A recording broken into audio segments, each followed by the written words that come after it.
we're in a place that's blowing my mind. I'm going to start this video like Homer Simpson, saying Uruguay, Brazil, because I'm in an international plaza.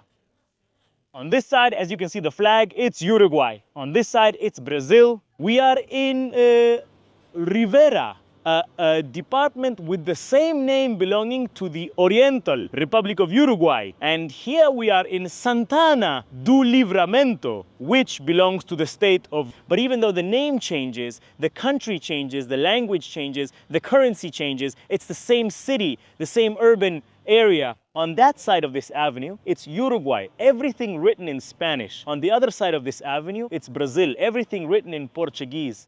People speak a mix. Some speak Spanish with a Portuguese accent. Some speak Portuguese with a Spanish accent, and both languages are used. And not only that, but the most curious thing is that on this side of the square, you can smoke a cigar and nothing happens. On the other side of the square, you smoke a cigar. And there, the Brazilian police are there, and they might say something to you. Look, there we can find a sock seller with international reach. He went from selling socks in Brazil to selling socks in Uruguay. This avenue we're crossing now is the one that separates the two countries. Here we're entering Uruguay, here we're crossing into Brazil, and here on the Uruguayan side, we have a market that probably bills in Uruguay. And here on the Brazilian side, we have a market that bills in Brazil. It's really crazy because the border isn't even clearly marked. It just changes little by little. But when you cross the sidewalk, it's another country, another nation. I'm walking now along the little plaza in the middle of the avenue that separates the two countries, and I have no idea where I am. It's like one foot is on one side and the other foot is on the other. And besides, just imagine World Cup matches, Uruguay and Brazil coming to fight on this avenue with fans on one side and on the other.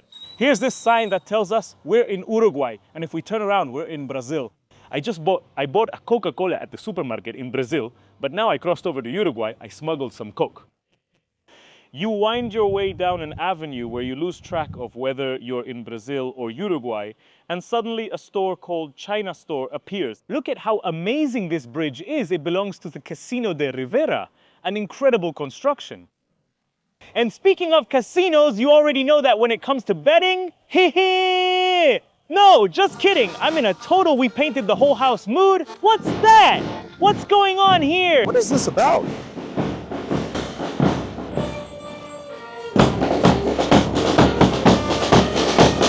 What is this?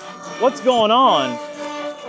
Oh, look at the cop doll. Awesome!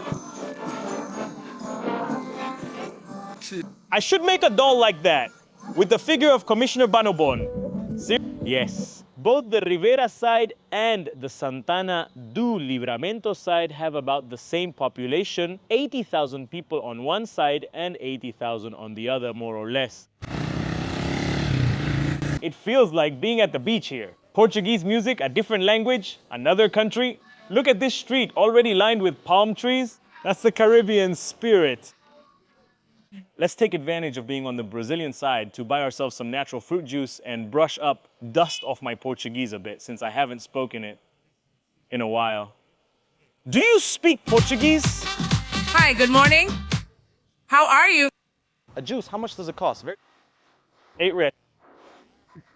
We're gonna pay with coco or cocos here, where they accept Pix, which is basically Brazil's QR payment system. I use here the money I have invested in my Cocos account in its different mutual funds, which, by the way, helped me earn a few bucks and a few dollars between trips. There it is done. I'm glad to be here and see the differences. My name is Daji from Argentina, but with ties to two countries. Yes. Look at this. How curious. Here it says Pancho Uruguayo, Uruguayan hot dog. And here Cachorro Quenche, which would be hot dogs. Hot dog. It would be the same in both countries. What's here is this mango juice. Dude, 8 reais divided by 5 is about $1.60, $1.50 because it's 5 and some change. Man, Brazil is a bargain. I want to compare prices at a supermarket in Brazil and one in Uruguay because the difference will be shocking.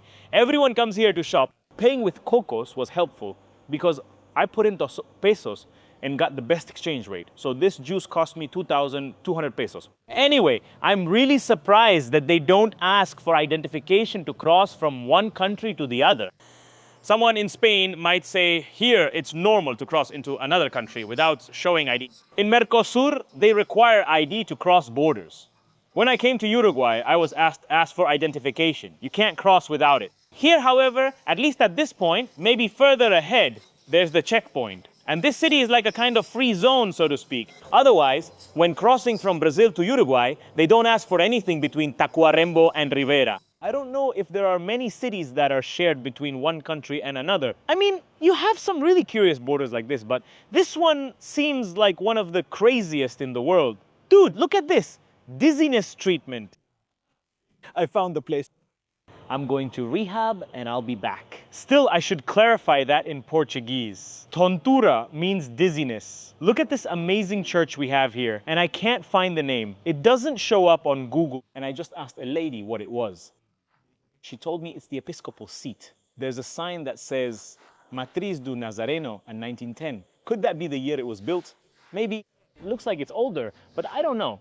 Here we have the building of the Prefeitura de Santa Ana, which, it should be noted, belongs to the state of Rio Grande do Sul, in front of the Prefeitura, the city hall, the junk, damn it.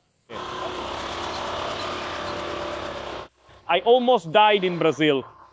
I was saying, in front of the Prefeitura of Santana do Livramento, the city hall, the municipal building, we have Praça Osório, which allows us to see the huge difference that exists just by crossing an avenue. Even the architecture changes. I could say that even the vegetation changes between one country and another. And here they have an old ancient transformer, which is a monument. To what?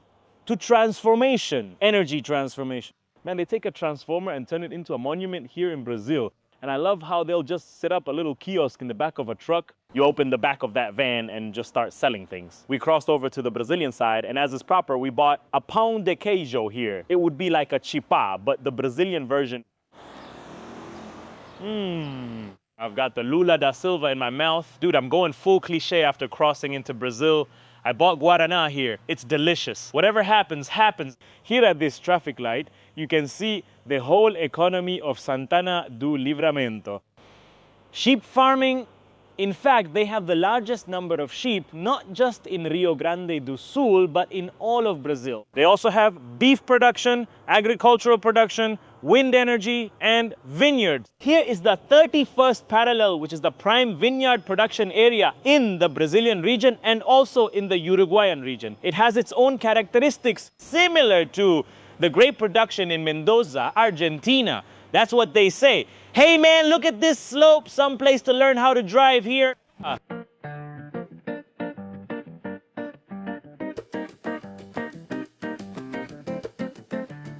Something I want to do, since we're in a border area, is compare prices from one side to the other. And we'll start with gasoline, the fuel. Here we have the original gasoline, 6 reais and 69. Let's see how much it is on the Uruguayan side. Here we came to the ANCAP on the Uruguayan side, and the prices aren't displayed. I had to ask the attendant, and he told me it's 78.20 per liter of gasoline. Man, that's really expensive. Almost $2. Aren't they ashamed to show it? And there are people filling up? Who would fill up here when it's cheaper on the Brazilian side? I don't know. We went to a supermarket called 300 to check prices. It's just across the avenue on the Brazilian side. Coca-Cola, original flavor, everything written in Portuguese. It's made in Brazil, 3.99 reais. Here we came to Te Ata'a, a classic Uruguayan supermarket. Coca-Cola in Uruguay costs 45 Uruguayan pesos. Dude, oh, Tata Cola. The most Uruguayan of all is the supermarket's own brand. The 2-liter bottle costs 79 Uruguayan pesos. Let's check out the beer. We're not gonna pick local brands like Uruguayan or Brazilian ones. Instead, we'll go with an international Heineken. It's 6.59 reais here. Here we have Heineken beer, but it's not the same size as the other one. This one is 710 ml. The other was 350 ml. This one is 180 Uruguayan pesos. But let's go for a can, which is Zuliertal. It was from the other side. It's 80 Lay's chips. Let's go with the 115-gram ones, 13.99 reais. The 70-gram ones, 8.79 reais. I've got a notebook here, guys. This is serious. Son of a bitch, man. Here they sell 150-gram and 95-gram ones. All right, the 150-gram one is 176 and the 95-gram one is 141. You have to start dividing. They're not the same proportion on one side and the other. So you have to see which one is more expensive and which one isn't. But even the Lay's here, which is smaller than the one on the Brazilian side, actually it's much smaller than the one on the Brazilian side, is more expensive. I mean, just imagine rice. Let's go with the cheapest one of all, Gringo brand. 4 reais and 19 per kilo rice, 1 kilo. 59 Uruguayan pesos toilet paper. I'm grabbing the cheapest one of all. This one here, 4 rolls, 30-meter rolls, and 79 cheapest of all the papers. Toilet paper, Marca Tatara, the supermarket brand, 4 rolls, 30 meters. It's 79 Uruguayan pesos here. I'm looking in the yerba section, and they're all Brazilian brands. There aren't any Uruguayan ones. They're across the street. Look, you can see the door, and that's Uruguay, but they don't sell Canaria. Let's look for a regular one. I don't know. Let's go with the popular price choice. La Verdinha. Kilo, 10.99. I don't know the criteria for Brazilian yerba brands, but this one is the cheapest. We're in the yerba section, and here on the Uruguayan side, there's no Brazilian yerba either. It doesn't exist. They're blocked. Here we have, well, let's go with the classic Canaria. It's 120 Uruguayan pesos, a pack of pasta. Which one should we use as a reference, the one you guys like? The penne rigate. 500 grams, 7.79. The penne rigate. Here on the Uruguayan side, 500 grams, 85 pesos. The wheat flour, yes. The flour is called Maria Ines. You have to be a real bastard to name the flour. Maria, 3.69 per kilo flour. Here we have the kilo for 45 Uruguayan pesos oil, oleo. Let's go with the sunflower one, brand soya. It's the cheapest I can find. It's 12.99 for 900 milliliters. The oil on the Uruguayan side, brand Tata.